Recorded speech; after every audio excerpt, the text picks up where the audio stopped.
الراجل ده مجنون، عنده هوس بتصنيع الاشياء. راح مشتري طبعة ثلاثية الابعاد وابتدى يطبع عليها كل حاجة هو نفسه يصنعها. زي ما احنا شايفين كده كل الشخصيات الكرتونية تقريبا صنعها. الحياة دي مش سهلة يا جماعة، يعني الموضوع انتوا ممكن تشوفوه سهل وبسيط، ولكن زي ما احنا شايفين كده كل لون من دول بيتطبع لوحده، والطباعة الثلاثية مش سريعة، يعني بتاخد وقت على ما يعملها. يعني دمية زي اللي في ايده دي ممكن ياخد يوم كامل بس عشان يطبعها، غير انه هيطبع فيها كذا لون ويقعد يجمع فيها، فالموضوع مش سهل. لكن هو الانسان شغوف بكده، هو شغفه كده. وصراحة هو عمل حياة حلوة، يعني الراجل الحريف يعني طبع حياة بدقة عالية.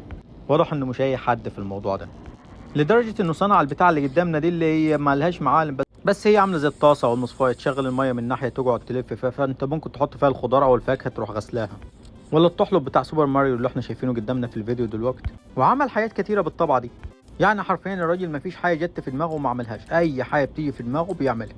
طبعا الطبعات ثلاثية الابعاد لها تطبيقات كتير اكتر من كده، وان هي مش مصنوعة عشان نتعامل بيها الحياة التافهة دي. بقول تافهة لان تكلفة صناعتها غالية جدا، الطبعة نفسها غالية واحبارها غالية، غير الوقت والمجهود عشان نعمل بيها لعبة زي كده، فمش هو ولكنه الشغف يا سادة.